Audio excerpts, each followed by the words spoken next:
علیہ وسلم کے بہت قریب، بہت چہیتے ہم فکر صحابی تھے۔ فکر کے اعتبار سے دیکھیں تو رسول اعظم کی فکر اور صدیق اکبر کی فکر کے اندر کوئی فرق نظر نہیں آئے گا، جیسا کہ آپ نے مجھ سے پیش کر حضور محدث اعظمین علیہ رحمت و رضوان کا شعر سماعت فرمایا کہ صدیق اکبر رضی اللہ تعالیٰ عنہ ہر فضیلت کے وہ حامل ہیں سوائے نبوت کے، اتنا اونچا مرتبہ سیدنا صدیق اکبر رضی اللہ المولا تبارک و تعالیٰ عنہ کا تھا۔ تھوڑا سا میں سمجھانے کی کوشش کروں تو بات اچھی طرح سمجھ میں آ جائے گی۔ دیکھیے آقا کریم صلی اللہ علیہ وسلم کے کئی رنگ،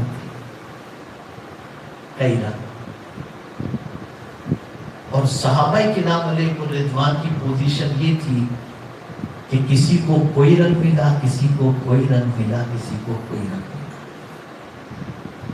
مثال کے طور پر زہد، دنیا سے بے نیازی، یہ رنگ اللہ تعالیٰ نے حضرت ابوذر غفاری رضی اللہ تعالیٰ عنہ کو عطا فرمایا۔ آقا کریم صلی اللہ علیہ وسلم کی صداقت کا رنگ، جو اعلان نبوت سے پہلے رسول گرامی وقار صلی اللہ تعالی علیہ وسلم کی شہرت جس چیز سے تھی، جس لقب سے تھی، وہ صادق الوعد الامین کی حیثیت سے تھی۔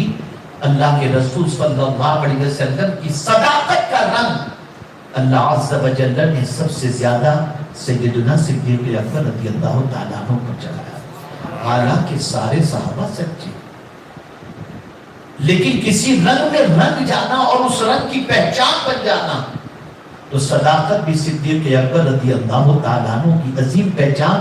یہی وجہ ہے کہ انبیاء کے بعد اگر کسی کا مقام سب سے عرف و اعلیٰ ہے اور انبیاء سے قریب اگر کوئی گروہ ہے تو قرآن مقدس میں رب نے فرمایا انعم اللہ علیہم من النبیین والصدیقین، انبیاء سے قریب اگر کوئی جماعت ہے تو وہ صدیقین کی جماعت ہے، اور صدیقین کے سردار کا نام ہے سیدنا ابو بکر صدیق رضی اللہ عنہ۔ میرے پیارے آقا صلی اللہ تعالی علیہ وسلم کے پیارے دیوانوں، جب محبت کامل ہوتی ہے نا تو محبوب کی فکر بھی خود کی فکر بن جاتی ہے، خود کی فکر بن جاتی ہے۔ آئیے میں آپ کو بتاؤں، پیغمبر رحمت صلی اللہ تعالی علیہ وسلم نے جب پہلی وحی نازل ہوئی اور اس پہلی وحی کے نزول کے بعد ام المؤمنین حضرت خدیجہ الکبریٰ رضی اللہ تعالی عنہا سے سرکار صلی اللہ علیہ وسلم نے فرمایا زملونی، مجھے چادر اڑاؤ، مجھے میرے ضائع ہونے کا اندیشہ ہو رہا ہے۔ تو حضرت خدیجہ الکبریٰ رضی اللہ تعالی عنہا نے جواب میں رسول اعظم صلی اللہ علیہ وسلم سے عرض کیا تھا۔ کیا عرض کیا تھا؟ اسے سن لو اور ان صفات کو اپنی زندگی میں پیدا کرنے کی کوشش کرو۔ حضور کے صدقے میں اللہ ان صفات کے حاملین کو بھی ضائع ہونے سے بچائے۔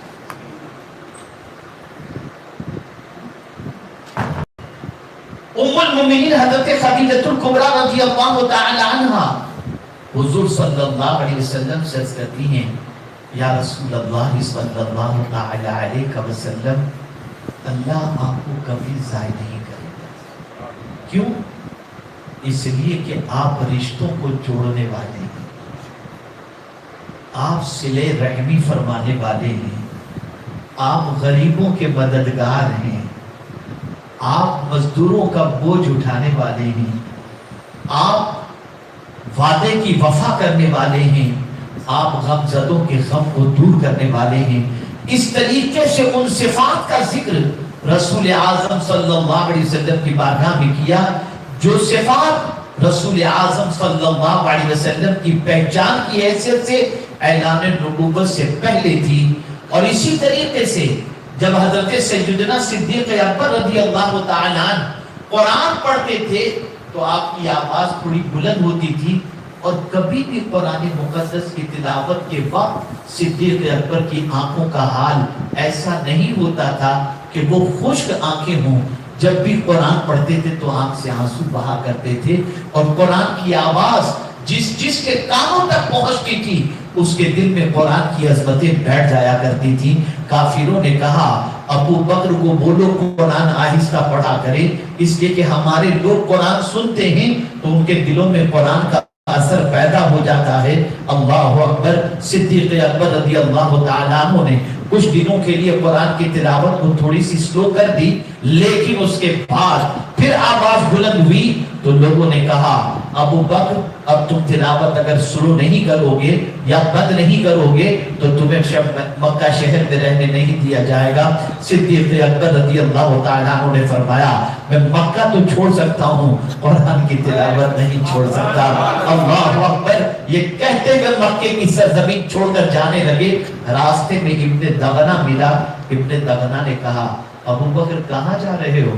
کہا مکہ چھوڑ رہا ہوں، مکے والوں کو قرآن میرا پڑھنا اچھا نہیں لگتا اور مکے والے قرآن کے پڑھنے کی وجہ سے پریشان ہیں. اب مکے میں رہ کر کے کیا کروں گا جب لوگ اللہ کے کلام کو سننے ہی کے لیے تیار نہیں ہیں. تو ابن دغنہ نے کہا تھا ابو بکر. اب دیکھیں وہی صفات جو ام المؤمنین حضرت خدیجہ الکبریٰ نے حضور کے بارے میں کہی تھی، وہی صفات ابن دغنہ کہتا ہے صدیق اکبر کے بارے میں. ابو بکر تم کیسے چھوڑ کر کے جا رہے ہو؟ تمہارے جیسا مکے میں انسان کہاں ہے؟ ذرا تم سوچو تو صحیح. تم تو رشتوں کو جوڑنے والے ہو، غریبوں کی مدد کرنے والے ہو، پریشانوں کی پریشانیاں دور کرنے والے ہو، بھوکوں کو کھانا کھلانے والے ہو. وہی صفات جو رسول اعظم کے سلسلے میں ام المؤمنین نے کہی تھی، وہی صفات کے سلسلے میں ابن دغنہ صدیق اکبر کے بارے میں فرما رہا ہے، کہہ رہا ہے. آپ اندازہ لگائیں اس سے صدیق اکبر رضی اللہ تعالیٰ عنہ نے سرکار کی حیات طیبہ کو کس طریقے سے اپنی زندگی کے اندر جذب کر دیا تھا کہ آقا کی ایک ایک ادا، آقا کی ایک ایک زندگی کا طرز حیات سرکار صلی اللہ علیہ وسلم کا انہوں نے اپنی زندگی میں داخل کر دیا تھا. یہاں تک کہ وصال کا وقت آتا ہے تو ام المؤمنین حضرت عائشہ صدیقہ رضی اللہ تعالیٰ عنہ سے فرماتے ہیں عائشہ ذرا مجھے یہ تو بتاؤ کہ حضور کے کفن میں کتنے کپڑے رکھے گئے تھے؟ ام المؤمنین کہتی ہیں یہ سوال پوچھنے کی وجہ کیا ہے؟ ارشاد فرماتے ہیں عائشہ پوری زندگی تو حضور کی سنت پر عمل کرتا رہا، اب سوچتا ہوں مرتے وقت کفن میں بھی میرے آقا کی سنت پر عمل کرتا.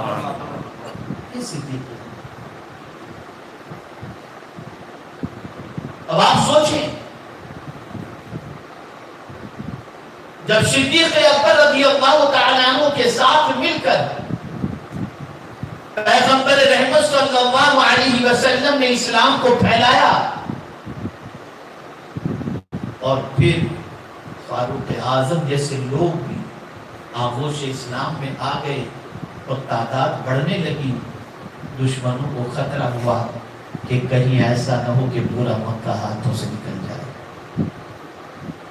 سختی کی گئی تب بھی لوگ نہیں رکے، سوشل بائیکاٹ کیا گیا تب بھی لوگ نہیں رکے، ہزارہ مصیبتیں ان پر توڑی گئی پھر بھی نہیں رکے. تو اب دارالندوہ میں سب میٹنگ ہوئی. میٹنگ کے اندر کون لوگ تھے؟ عرب کے کفار قبیلے کے جتنے بڑے بڑے سردار تھے وہ سب بیٹھے اور اس میں ابلیس بھی شامل. اور پلان کیا بنتا ہے؟ پلان یہ بنتا ہے کہ اب کیا کیا جائے. سب نے اپنے اپنے اعتبار سے مشورے دیے، لیکن ابلیس نے یہ مشورہ دیا کہ اب ایک ہی طریقہ ہے کہ سارے قبیلے والے مل کر ایک ایک ذمہ دار محمد صلی اللہ علیہ وسلم پر حملہ کریں تاکہ کوئی ایک قبیلہ اس کے اندر ملوث نہ ہو، سب کے سب ہوں تاکہ سب کا مقابلہ قریش کو کرنا مشکل ہو جائے. اور اس طرح سے حضور صلی اللہ علیہ وسلم جب شب نبوت گل ہو جائے گی تو پھر اسلام کا سیلاب رک جائے گا. اللہ اکبر. ادھر رب قدیر جل جلالہ نے حضرت جبریل امین علیہ الصلوۃ والتسلیم کے ذریعے وحی بھیج دی، اور وہ وحی کیا تھی؟ آئے بارگاہ رسول صلی اللہ علیہ وسلم نے عرض کرنے لگے، یا رسول اللہ صلی اللہ تعالی علیہ وسلم، اللہ رب العزت جل جلالہ نے آپ کے لیے ہجرت کا حکم عطا فرمایا ہے کہ آپ ہجرت فرمائیں۔ سرکار صلی اللہ علیہ وسلم نے فرمایا، میرے ساتھ کون کون ہوگا؟ ابو بکر آپ کے ساتھ ہوگا۔ آپ سوچئے، سیدنا صدیق اکبر رضی اللہ تعالی عنہ کو ہجرت کا ساتھی اللہ عز و جل نے چنا۔ رسول اعظم صلی اللہ علیہ وسلم سیدھے نکلے، صدیق اکبر رضی اللہ تعالی عنہ کے پاس پہنچے۔ آج سے میرا خیال ہے جب تک کہ 20-22 سال پہلے کی بات میں بتاؤں کم و بیش، میں نے وہ دروازہ بھی دیکھا ہے، باب الہجرہ اس کا نام تھا۔ اسی دروازے سے سرکار صلی اللہ علیہ وسلم نکلے، اور صدیق اکبر رضی اللہ تعالیٰ عنہ کا مکان مسفلہ میں تھا۔ رسول اعظم صلی اللہ علیہ وسلم صدیق اکبر رضی اللہ تعالیٰ عنہ کے مکان پر پہنچے۔ اللہ اکبر، میرے پیارے آقا صلی اللہ علیہ وسلم کے پیارے دیوانوں، جب رسول اعظم صلی اللہ علیہ وسلم پہنچے تو رسول اعظم صلی اللہ علیہ وسلم نے صدیق اکبر سے فرمایا، ابو بکر، اللہ کی طرف سے ہجرت کا حکم آ گیا ہے۔ عرض کرتے ہیں، یا رسول اللہ صلی اللہ تعالی علیہ وسلم، آپ کا ساتھی کون ہوگا؟ ابو بکر تم رہو گے۔ اب غور سے سنیے جو میں سمجھانا چاہتا ہوں، سبق کے طور پر جو سمجھانا چاہتا ہوں۔ آپ سوچئے سچویشن کیا ہے؟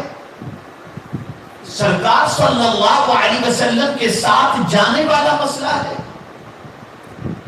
آقا کریم صلی اللہ علیہ وسلم کے ساتھ ہجرت کرنے کا مسئلہ ہے،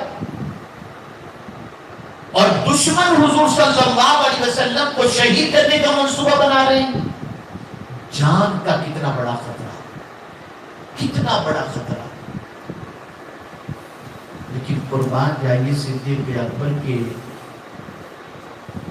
اس جذبے پر کہ مال چھوڑتے ہیں، بیوی بچے چھوڑتے ہیں، باپ کو چھوڑتے ہیں، ساری چیزیں، سارا کاروبار، سب کچھ چھوڑ دیتے ہیں، لیکن حضور کا دامن نہیں چھوڑتے، مصطفیٰ پیارے صلی اللہ علیہ وسلم کی رفاقت نہیں چھوڑتے۔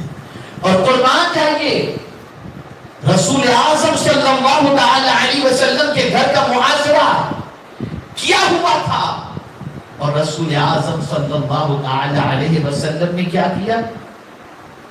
اپنے بستر پر مولا علی کرم اللہ تعالی وجہہ الکریم کو لٹایا۔ مولا علی کی عظمت پر بھی قربان جائیے کہ وہ جان رہے تھے کہ باہر دشمن پہرا دے رہے ہیں، حضور اپنے بستر پر مجھے آرام کے لیے کہہ رہے ہیں، لیکن ہو سکتا ہے کوئی مجھے محمد صلی اللہ علیہ وسلم سمجھ کر مجھ پر تلوار کا وار نہ کر دے، لیکن نہیں، قربان جائیے مولا علی کی عظمت پر بھی کہ وہ بھی بستر پر مزے سے لیٹ گئے، اور پھر سرکار نے فرمایا، علی یہ امانت فلاں کی ہے، فلاں کو دے دینا، یہ فلاں کی ہے، فلاں کو دے دینا، یہ فلاں کی ہے، فلاں کو دے دینا، اور دے کر کے تم مدینے آ جانا۔ مولا علی فرماتے میں ایسا سویا کہ اس سے پہلے کبھی اتنے مزے کی نیند مجھے آئی ہی نہیں، اس سے پہلے ایسا میں سویا ہی، کیونکہ روز خود سوتا تھا، آج مدینے کے تاجدار نے مجھے سلایا۔ آپ اندازہ لگائیں، اور رسول اعظم صلی اللہ علیہ وسلم سورہ یاسین کی چند آیتیں تلاوت کر کے باہر نکل گئے۔ مفسرین میں سے بعض صوفیہ مفسرین فرماتے ہیں کہ پیغمبر رحمت صلی اللہ علیہ وسلم جب نکلے تھے تو اس وقت نوری پیکر بن کر کے نکلے تھے، جس کی وجہ سے باہر کھڑے ایک مرتبہ درود شریف پڑھنا۔ اللهم صل على سيدنا ومولانا محمد معدن الجود والكرم وآله الكرام وابنه الكريم وبارك وسلم صلاة وسلاما عليك يا سيدي يا رسول الله صلی اللہ تعالی علیہ وسلم۔ باہر والے حضور صلی اللہ علیہ وسلم کو نہ دیکھ سکے۔ اب قرآن کی آیت کی طرف آتے ہیں۔ الا تنصروا، اگر ان کی مدد تم نہ کرو، یعنی کس کی مدد؟ حضور صلی اللہ علیہ وسلم. اگر ان کی مدد تم نہ کرو گے فقد نصرہ اللہ، تو بے شک اللہ نے ان کی مدد فرمائی.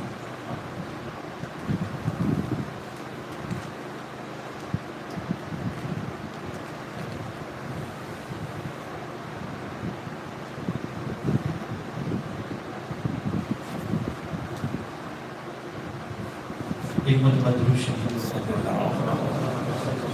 اللهم صل على سيدنا ومولانا محمد وعلى الجود والكرم وعلى واصحابه وبارك وسلم. توجہ چاہوں گا، آقا کریم صلی اللہ تعالی علیہ وسلم کا سپورٹ مکے کا کوئی شخص کرنے کے لیے تیار نہیں تھا. اور یہ ہوتا ہے جب کبھی ایسی سچویشن بن جاتی ہے نا کہ آدمی الون پڑ جائے یا اس کی مدد کرنے کی وجہ سے انسان خود پریشانی کا شکار ہو جائے تو آدمی اس کی مدد کرنے کے لیے تیار نہیں ہوتا. تو جب لوگوں نے دیکھ لیا کہ پیغمبر رحمت صلی اللہ علیہ وسلم کا اگر سپورٹ کریں گے تو ہمارے لیے پریشانی پیدا ہوگی، تو کسی نے بھی سپورٹ کرنے کا فیصلہ نہیں کیا. تو میرے کریم نے فرمایا اگر تم ان کی مدد نہ کرو گے تو کیا تم یہ سمجھتے ہو کہ میرا محبوب اکیلا ہے؟ فقد نصرہ اللہ، بے شک اللہ نے ان کی مدد فرمائی. اور کیسی سچویشن میں مدد فرمائی اس کو قرآن نے مینشن کیا، بہت سمجھنے والی بات ہے. کیسی سچویشن میں؟ اذ اخرجہ الذین کفروا، جب کافروں نے حضور صلی اللہ تعالی علیہ وسلم کے لیے مکے میں رہنا دشوار کر دیا تھا، جس کی وجہ سے حضور مکے سے نکلنے کے لیے تیار. ایسی سچویشن میں اللہ نے مدد فرمائی. اور کیسی مدد فرمائی؟ دیکھیے، دین سیکھیں ان واقعات سے، دین سیکھیں. آقا کریم صلی اللہ تعالی علیہ وسلم نے صدیق اکبر رضی اللہ المولا تبارک و تعالی عنہ کو جب اپنا رفیق غار بنا کر لے کر تشریف لے جا رہے تھے تو حضرت اسما اور حضرت عامر بن فہیرہ بھی اسلام قبول نہیں کیے تھے. صدیق اکبر کے غلام عامر بن فہیرہ اور حضرت اسما پلان سیٹ ہوتا ہے، دیکھو ہم فلاں جگہ جا رہے ہیں، اسما تم ایک کام کرنا، روزانہ کھانا بنا کر وہاں پہنچانا،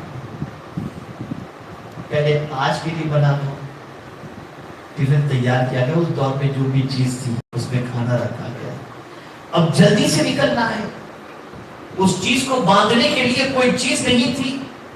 تو حدیث مبارکہ میں آتا ہے کہ حضرت اسما جو صدیق اکبر کی بیٹی تھی، انہوں نے اپنی ناڑی جو ہے نا اس کے 2 ٹکڑے کیے اور ایک ناڑی کے ٹکڑے سے انہوں نے اس چیز کو باندھ دیا جس کے اندر کھانا رکھا. ذات النرداقین کے لقب سے ان کو مانا مان کیا. اور عامر بن فہیرہ کو کہا گیا کہ تمہاری ذمہ داری ہے شام کو تم دودھ پہنچاؤ یا صبح تم دودھ پہنچاؤ. تو عامر بن فہیرہ غار ثور کی طرف، غار ثور کیوں کہتے ہیں؟ نام تو آپ نے سنا ہے غار ثور، کہتے ہیں کس کو غار ثور؟ یہ ثور پہاڑ جو ہے نا، ایک شخص تھا جس کا نام تھا ثور، اسی کے نام کی وجہ سے اس پہاڑ کا نام ثور رکھا گیا تھا اور اسی وجہ سے یہ غار ثور کہا جاتا ہے. اب آپ دیکھیں صدیق اکبر رضی اللہ تعالی عنہ عامر بن فہیرہ سے کہتے ہیں تمہاری ذمہ داری دودھ پہنچانا ہے. اب یہ بکریاں چراتے چراتے چراتے وہاں پہنچ جاتا ہے اور جا کر کے رسول اعظم صلی اللہ علیہ وسلم اور صدیق اکبر کو دودھ دے کر آ جاتا. حضرت اسما جاتی، کھانا پہنچا کر کے آتی. اس وقت پورے مکے میں اعلان ہو چکا تھا کہ جو بھی محمد صلی اللہ علیہ وسلم کو گرفتار کر کے لے کر کے آئے اسے 500 سرخ اونٹ انعام کے اندر دیے جائیں گے. قربان جائیے عامر بن فہیرہ غلام بھی تھا تو کیسا غلام تھا، جان کے جوخم کو جھیلتے ہوئے بھی اونٹ کی لالچ کو چھوڑ دیتا ہے، لیکن مصطفیٰ کی خدمت کو چھوڑنے کے لیے تیار ہے۔ اس زمانے میں ایسا تھا کہ جو قدم سے پتہ لگا دیتے تھے، ماہر تھے اس زمانے میں، قدموں سے پتہ لگا دیتے تھے کہ لوگ کہاں گئے، تو قدموں کے نشان سے پتہ لگاتے لگاتے لگاتے دشمن غار کے دہانے تک پہنچ گئے، غار کے دہانے تک۔ اللہ اکبر، اب اس کو قرآن بتا رہا ہے کتنے اچھے انداز سے۔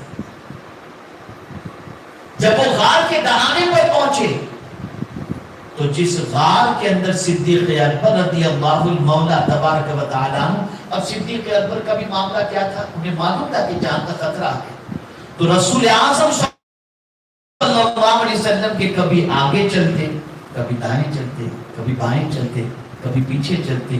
حضور صلی اللہ علیہ وسلم نے فرمایا ابو بکر یہ دیوانی چال کیسی چال چل رہے ہو، کبھی آگے کبھی بائیں کبھی دائیں کبھی پیچھے، یہ کیا کر رہے ہو؟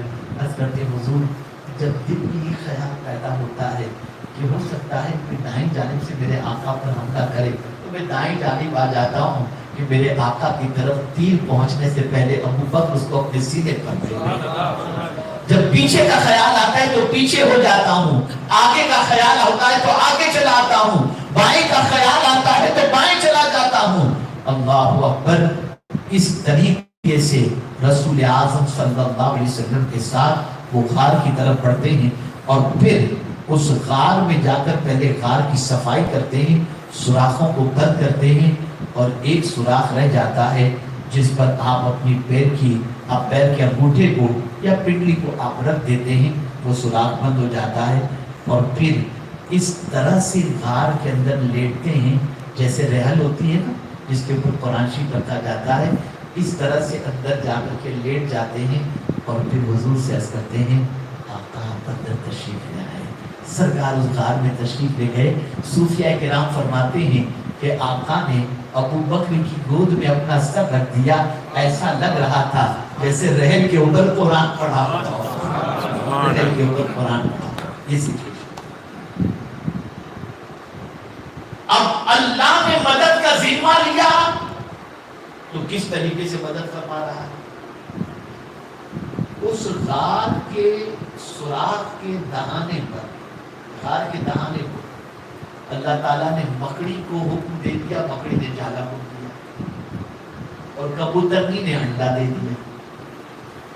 دشمن غار کے دہانے پر پہنچ گئے۔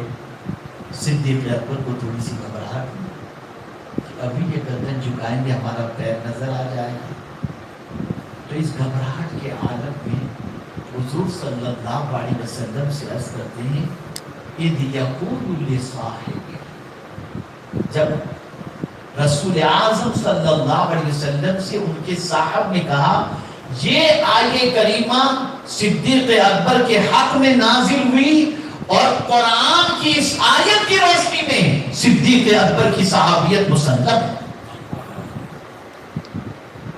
گھبرا کر جب انہوں نے کہا کہ یہ لوگ دیکھ لیں گے تو کیا ہوگا، قربان جائیے ایسی سچویشن میں بھی حضور فرماتے ہیں ابو بکر جن دو کے ساتھ تیسرا خدا ہو اس کے بارے میں تمہارا کیا خیال ہے؟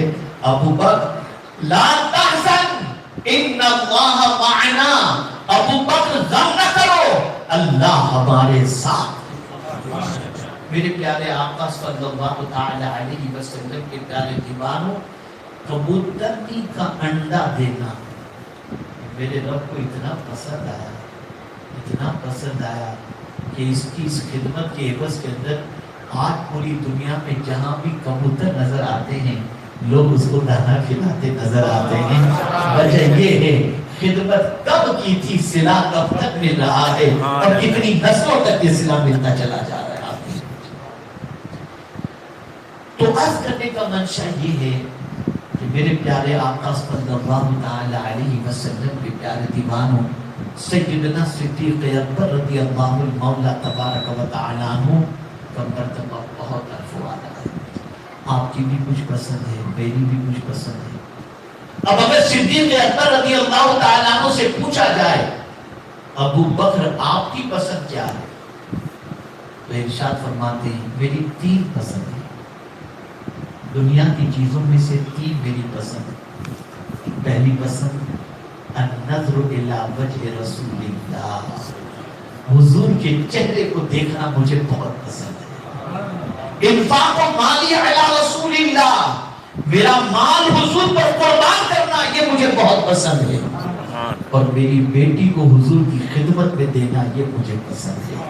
اندازہ لگائیں پسند بھی تھی تو کتنی عظیم پسند تھی۔ میرے پیارے آقا صلی اللہ علیہ وسلم کے پیارے دیوانوں، اب آئیے ہم چلتے ہیں تھوڑا سا صداقت کی طرف۔ یہ مختصر صدیق اکبر رضی اللہ تعالیٰ عنہ کے فضائل و مناقب، اور اس کے بعد اس کے ساتھ ضمناً کچھ باتیں مزید میں عرض کروں گا، تاکہ آپ جیسا کہ مجھے بتایا گیا ہے کہ اصلاحی پہلو پر بھی کچھ گفتگو شان صدیق اکبر رضی اللہ تعالیٰ عنہ کے ساتھ ہو جائے، تاکہ لوگ یہاں سے کچھ درس لے کر کے بھی جائیں اور کچھ سبق لے کر کے بھی جائیں۔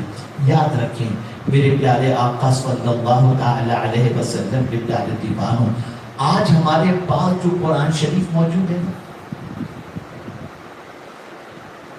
یہ قرآن شریف کو جمع کرنے والی ذات کا نام بھی ہے صدیق اکبر رضی اللہ عنہ۔ سبحان اللہ۔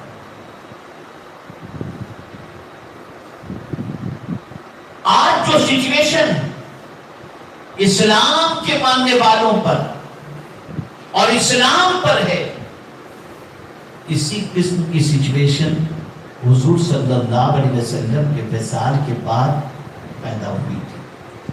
جس طرح سے میں آپ کو سمجھاؤں، ادھر آقا کریم صلی اللہ علیہ وسلم کا وصال ہوا، ادھر مانعین زکوٰۃ نبوت کا دعویٰ کرنے والے میدان کے اندر آ گئے۔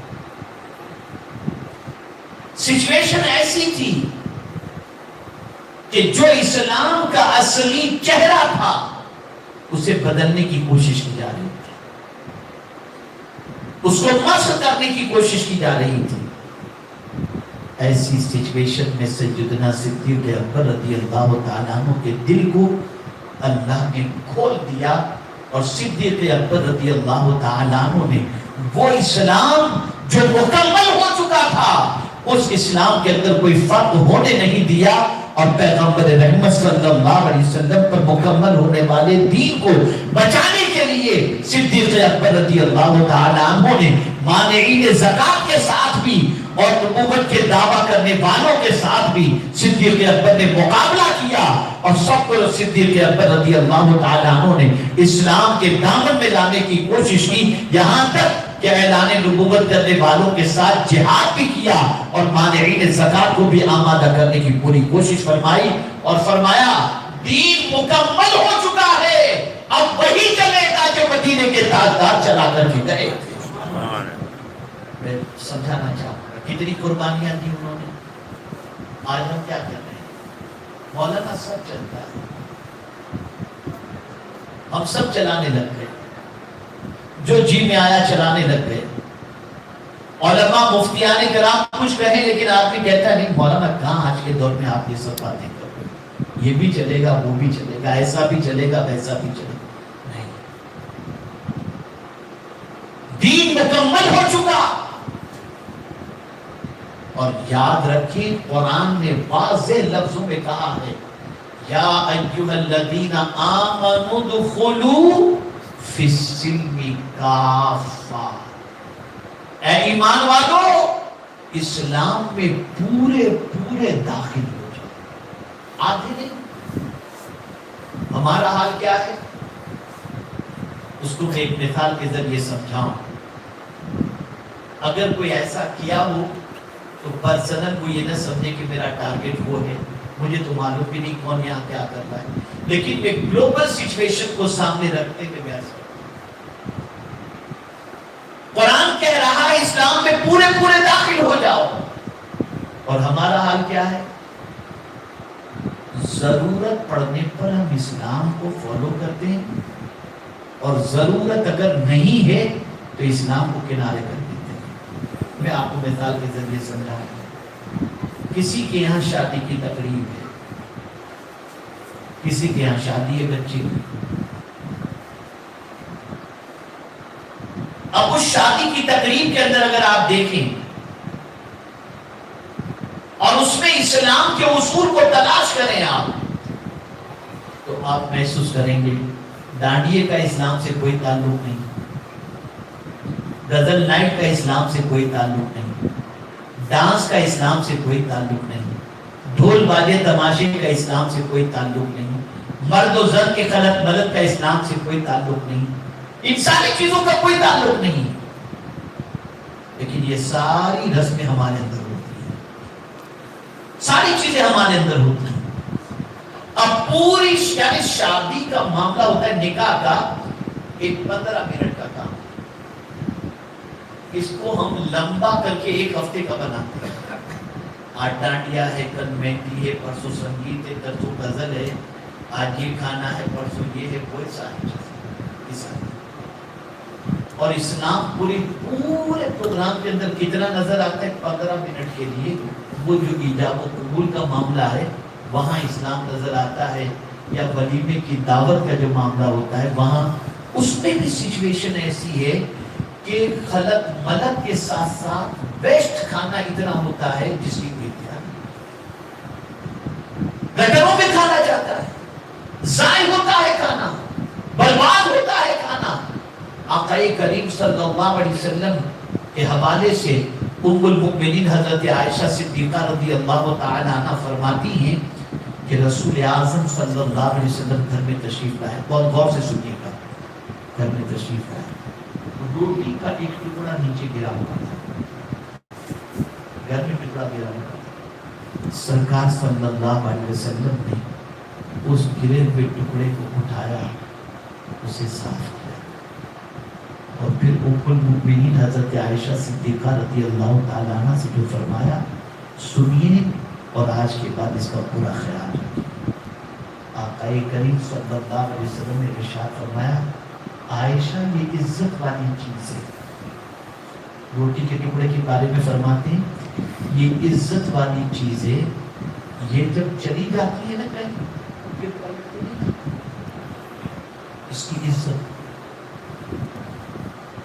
اور اسی کے ساتھ آقا کریم صلی اللہ علیہ وسلم نے پلیٹ کو صاف کرنے کا حکم دیا اور فرمایا پتہ نہیں کس دانے میں اللہ نے تمہارے لیے برکت رکھی ہو۔ ہمارے یہاں کیا حال ہے؟ شادی میں جتنا کھانا ضائع ہوتا ہے اتنا کبھی نہیں ضائع ہوتا۔ ہمیں ویرائٹیز کا شوق ہے، 25 ویرائٹیز، 30 ویرائٹیز، ارے روٹیوں کی ویرائٹیز اتنی ہوتی ہے کہ آدمی وہاں تک نہیں پہنچ پاتا کہ کون سی روٹی کھائے اور کون سی چھوڑ دے، سب قسم کی روٹیاں پہنچ۔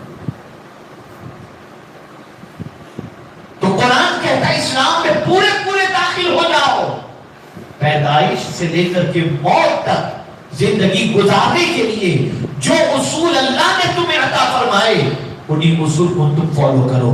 اب آئیے میں سمجھاتا ہوا چلوں، آج کے دور کے اندر تجارت کرنے والا انسان کہتا ہے مولانا سچ بول کر کے تو آدھی روٹی بھی نہیں ملے گی، جھوٹ تو بولنا ہی پڑتا ہے ورنہ دھندا چلے گا کیسے؟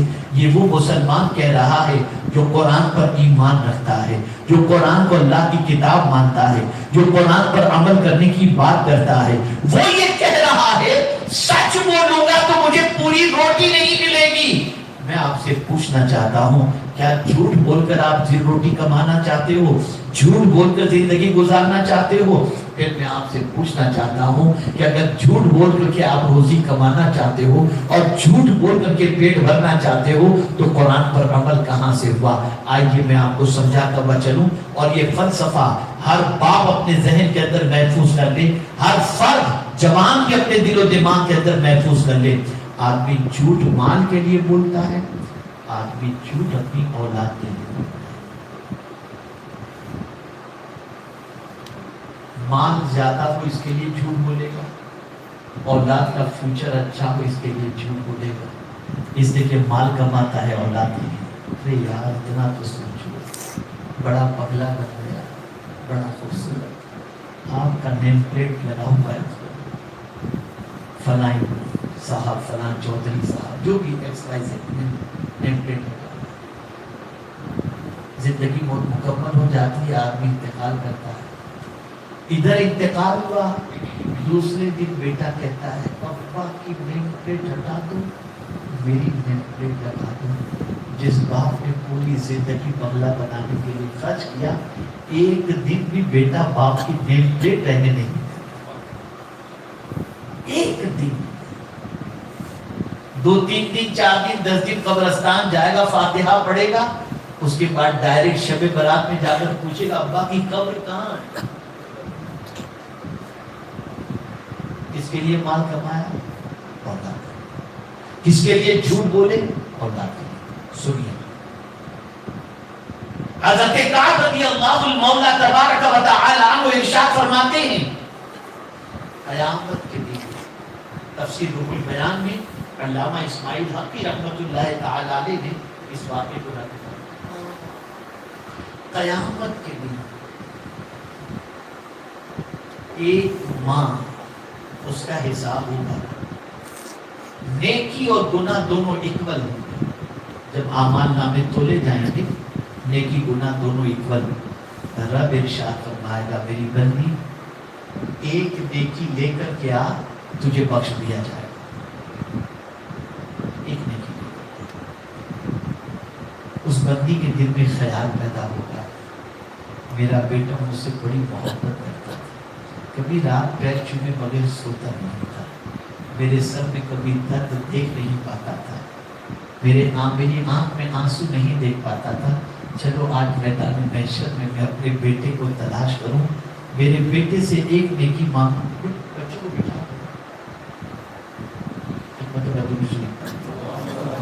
اللہم صلی علی سیدنا محمد،